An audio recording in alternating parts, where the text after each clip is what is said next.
سید ولد آدم خیر الانام، اس پہ لاکھوں درود، اس پہ لاکھوں سلام۔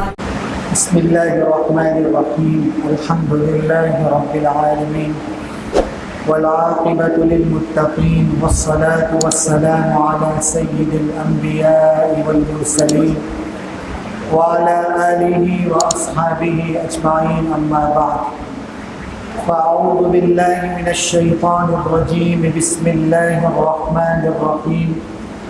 اتل ما اوحی الیک من الکتاب واقم الصلاة ان الصلاة تنہی عن الفحشاء والمنکر، صدق اللہ العظیم۔ اللہ پاک نے دین کے کام کرنے والوں کے لیے، جو لوگ دین کا درد رکھتے ہیں، دین کی فکر رکھتے ہیں اور صبح شام اپنا اوڑھنا بچھونا دین کو بناتے ہیں، ایسے افراد کے لیے اللہ پاک نے 21ویں پارے کے شروع میں 2 باتوں کے اہتمام کرنے کا حکم دیا ہے۔ پہلی بات تو یہ ہے کہ ایسے لوگوں کو چاہیے کہ قرآن پاک کی خوب تلاوت کیا کریں، اور دوسری بات یوں فرمایا کہ ایسے دین کا کام کرنے والوں کو چاہیے کہ نماز کا بھی خوب اہتمام کرتے رہیں۔ نماز اتنی اہم عبادت ہے کہ اللہ پاک فرما رہے ہیں ان الصلاۃ تنہی عن الفحشاء والمنکر، کہ نماز فحش اور منکر باتوں سے روک دیتی ہیں۔ 2 لفظ ہیں، ایک فحشا اور ایک منکر۔ فحشا کا مطلب ہوتا ہے کہ ایسا گناہ جس کو ہر عقل مند شخص نامناسب اور برا سمجھے، اور منکر کا معنی ہوتا ہے کہ ایسا گناہ جس کا حرام ہونے پر دلیل شرعی موجود ہو۔ نماز ایک اہم عبادت ہے اور اللہ پاک اس کے اہتمام کرنے والے کو فحش اور منکر باتوں سے روک دیتے ہیں۔ ذہن میں یہ سوال آ سکتا ہے کہ بہت سے نمازی تو ایسے ہوتے ہیں کہ جو نماز بھی پڑھتے ہیں، غلط کام بھی کرتے ہیں، نماز بھی پڑھتے ہیں، ان کی زندگیاں غلط راستوں پر ہیں۔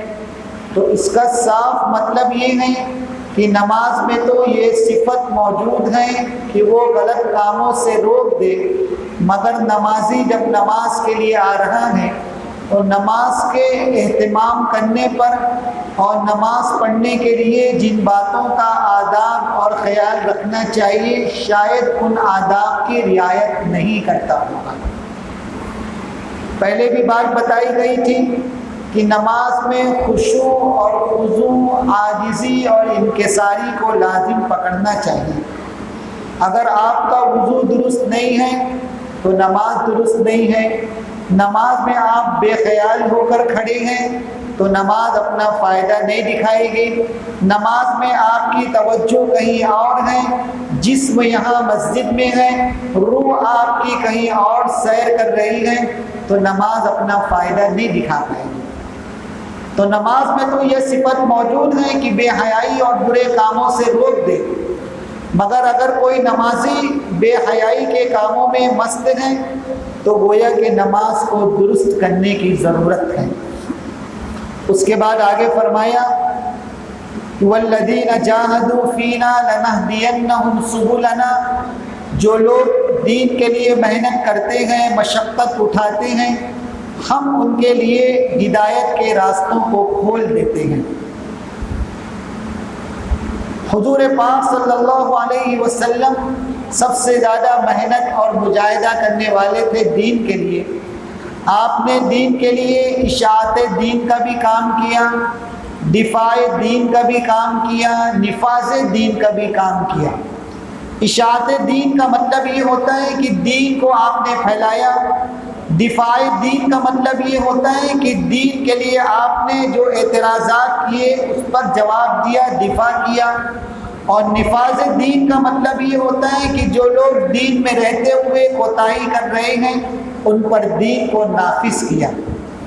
اور ان تینوں کام کرنے کے لیے آپ نے 4 طریقے اپنائے: تحریر، تقریر، مناظرہ اور جہاد.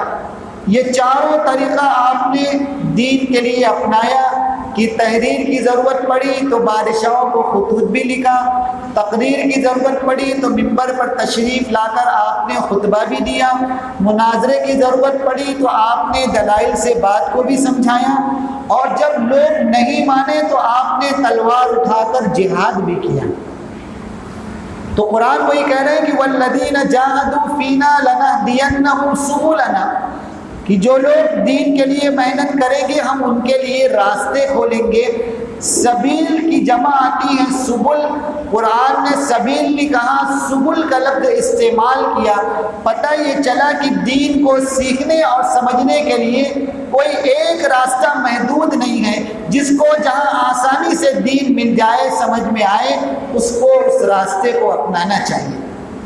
اسی لیے ہمارے یہاں پر صاف لفظوں میں کہا جاتا ہے کہ دین کو سیکھنے اور سمجھنے کے لیے دعوت و تبلیغ کا بھی میدان ہے، مدارس اور مکاتب کی بھی ضرورت ہے، خانقاہوں کی بھی ضرورت ہے، اللہ والوں کی خدمت میں جانے کی بھی ضرورت ہے.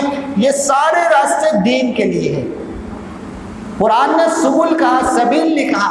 پتہ چلا کہ جس راستوں سے آپ چلے جائیں، جو راستہ آپ کے لیے بہتر نظر آئے اسے اپنانا چاہیے. اس کے بعد ایک خاص سورت کا ذکر ہوا جسے سورۃ الروم کہتے ہیں. اللہ کے نبی صلی اللہ علیہ وسلم کے ابتدائی زمانے میں جب آپ دعوت کا کام کر رہے ہیں تو مشرکین مکہ آپ کی مخالفت کر رہے ہیں.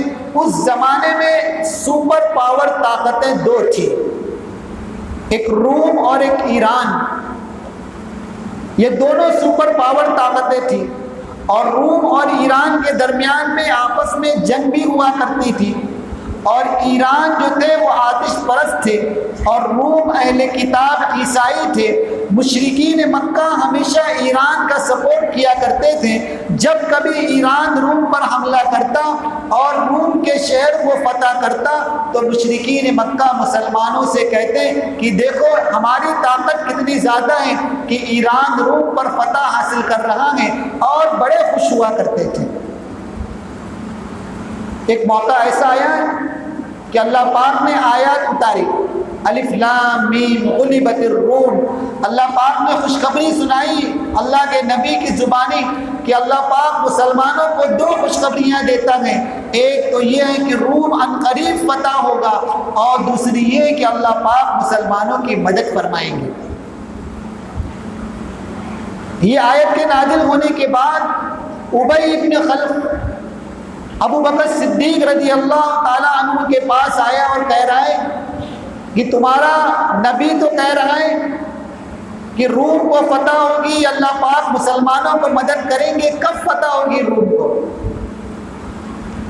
مذاق سے کہنے لگا کہ ابو بکر صدیق آؤ شرط لگا لیں، 9 سال کے اندر اگر روم نے ایران کو شکست دے دیا تو میں اپنی طرف سے ابو بکر تم کو 100 اونٹ دوں گا، اور اگر 9 سال کے اندر روم نے ایران کو شکست نہیں دیا تو تم کو 100 اونٹ مجھے دینا پڑے گا. ابو بکر صدیق رضی اللہ تعالی عنہ نے شرط منظور کر لیا، اور اس وقت دونوں طرف سے شرط لگانا جائز تھا. اب جائز نہیں ہے. اب اگر شرط لگانا ہو تو ایک طرف سے لگائی جا سکتی ہے، ایک آدمی دے گا دوسرا لے گا، دوسرا نہیں دے سکتا. ابو بکر صدیق نے شرط منظور کر لی، اور سورہ روم کی ابتدائی آیات کے نازل ہونے کے تقریباً 7 سال کے بعد روم نے ایران پر ایسا زبردست حملہ حملہ کیا کہ ایران کی اینٹ سے اینٹ بجا دی، اللہ تعالیٰ نے روم کو فتح عطا فرمائی۔ ایک طرف تو یہ خوشخبری حاصل ہوئی اور دوسری طرف 17 رمضان المبارک جو آج کا دن ہے، 17 رمضان المبارک کو اللہ پاک نے غزوہ بدر میں مسلمانوں کو فتح عطا فرمائی۔ یہ دو خوشخبری مسلمانوں کو حاصل ہوئی، اور بڑی خوشخبری تو یہ بھی تھی کہ ابی ابن خلف جو ابو بکر صدیق سے شرط لگایا ہوا تھا، غزوہ بدر میں 7 سال کے بعد وہ مارا گیا۔ اب اونٹ کون دے؟ ابو بکر صدیق کی تو بات درست نکلی، لہذا شرط کے مطابق ابی ابن خلف کے لڑکوں سے کہا گیا کہ تم حضرت ابو بکر صدیق کو 100 اونٹ دو گے۔ شرط کے مطابق 100 اونٹ دینا پڑا۔ اللہ کے نبی صلی اللہ علیہ وسلم نے ابو بکر صدیق رضی اللہ عنہ کو فرمایا کہ یہ سارے 100 اونٹ اللہ کے راستے میں صدقہ کر دیجیے۔ تو یہ خوشخبری 17 رمضان المبارک کو حاصل ہوئی، اور اتفاقاً آج 17واں روزہ بھی تھا، اور سورہ روم کی تلاوت بھی ہوئی، اور بھی بہت ساری باتیں سورہ روم کے حوالے سے قرآن پاک میں ذکر کی گئی ہیں۔ آخر میں ایک بات اور عرض کر دوں کہ اللہ پاک نے یوں بھی فرمایا ہے 21ویں پارے میں، ان اللہ عنہ علم الساعہ، قیامت کب آئے گی اس کا صحیح علم اللہ پاک کو ہے۔ وَيُنَزِّلُ الْغَيْثَ، بارش کب نازل ہوگی؟ محکمہ موسمیات تو صرف آپ کو بتائیں گے کہ موسم بڑا خراب ہے، ابر آلود ہے، لیکن بارش کے نازل ہونے کا وہ صحیح علم نہیں رکھتے ہیں۔ وہ تو صرف موسم پر ایک گرفت رکھتے ہیں، لیکن بارش کے اتارنے کا اور نہیں اتارنے کا صحیح علم اللہ پاک کو ہے۔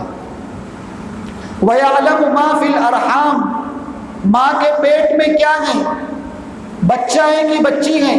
سونوگرافی آپ کو جینڈر نہیں بتائے گا، آپ کو جنس نہیں بتائے گا،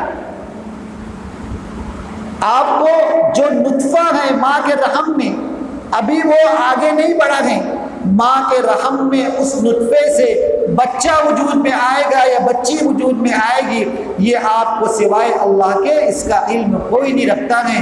اللہ پاک کرے وَيَعْلَمُ مَا فِي الْأَرْحَامِ وَمَا تَدْرِي نَفْسٌ مَاذَا تَكْسِبُ غَدًا، آئندہ کل کون کتنا کمائے گا، کہاں سے کمائے گا، اس کا علم صحیح اللہ تعالیٰ کو ہے۔